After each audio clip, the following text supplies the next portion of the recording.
Some political moments land so hard, they rewrite the narrative entirely, leaving even the most battle-tested pundits scrambling. That's precisely what happened when California Governor Gavin Newsom took aim at Fox News host Dana Perino and, by extension, the entire MAGA media apparatus. What began as Perino mocking Newsom over his parody tweets of Donald Trump quickly spiraled into a full-blown on-air meltdown, with repercussions that have been nothing short of brutal. For me, is that for the last week, Gavin Newsom, why am I giving him advice? You have to stop it with the Twitter thing. I don't know where his wife is. If I were his wife, I would say, "What? You are making a fool of yourself. Stop it. Do not let your staff tweet. And if you're doing it yourself, put the phone away and start over." And if he's got a big job as governor of California, but if he wants an even bigger job, he has to be a little bit more serious. Newsom has been doing something almost unheard of for a sitting governor, using his social media to mimic Donald Trump's infamous L-caps, rambling style. The tweets are absurd, but that's the point. They lampoon Trump ese online persona, exposing how ridiculous it looks when stripped of power and hype.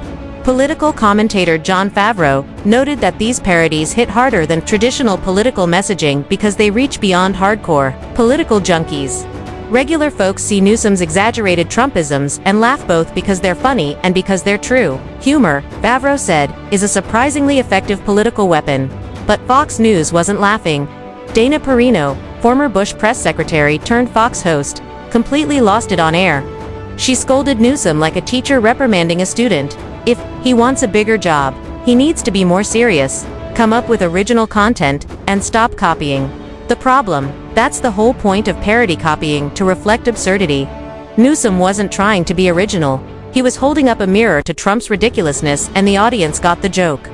Perino's lecture only amplified it.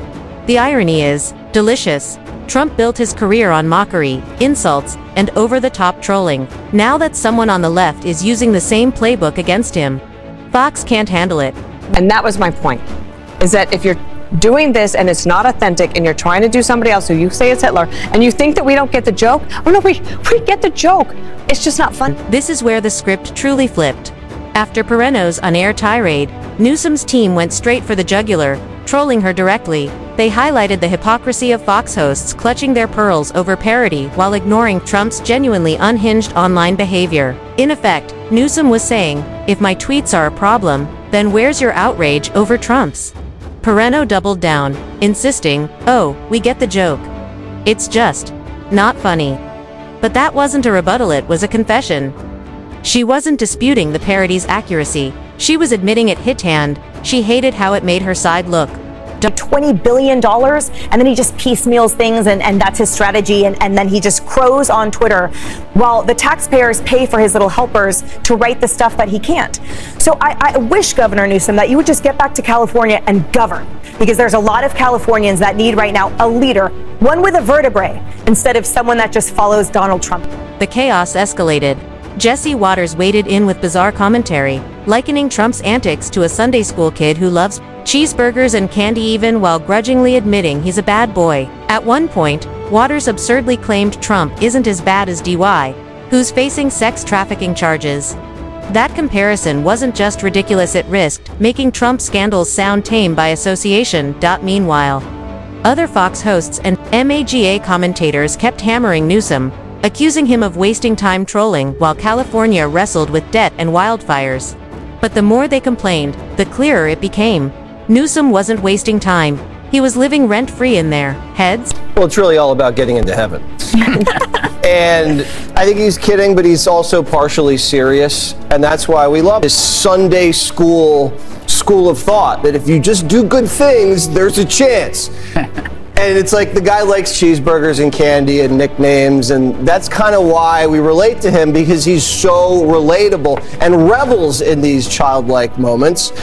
But we can all understand wanting to do good, so we walk into those pearly gates. Now, I think he knows he's been a bad boy. And I think we all know he's been a bad boy. He's not the baddest boy, he's not Diddy, but he's done some things.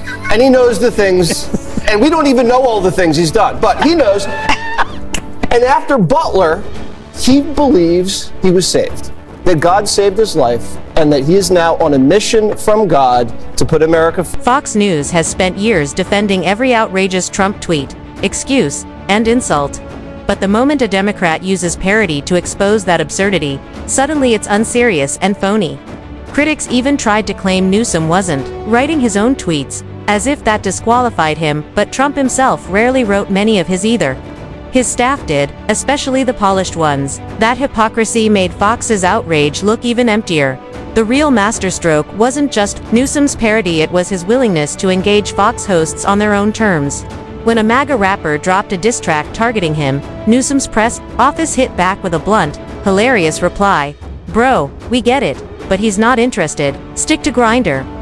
That viral clapback made it clear, Newsom isn't afraid to fight back with humor against a right-wing machine used to mocking others, but not taking the joke. And I think when you talk about, like, what's the purpose of this? And obviously the purpose, according to Gavin Newsom, who has spoken out about this and says, oh yeah, I'm trying to shine a light on the ridiculousness that we have of the sitting president acting like this on social media.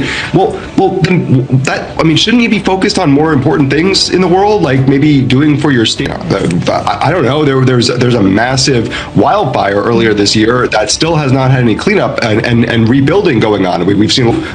Why are you spending your time trolling, literally using that term, trolling Donald Trump? And he did make the point, he did say, if you have a problem with what I'm putting out and all these images, then you should have a problem with what the president is putting out. Does he make a good point there? I think that it's the kind of point that maybe you make in 2015, 2016, maybe 2017, you get away with that. Listen, he's been president. We saw the way he is on social media for the entire... This clash between Newsom and Fox is bigger than a Twitter feud. It's a lesson in the changing rules of political communication. For years, Republicans, especially Trump, have owned the trolling space, weaponizing humor to humiliate opponents.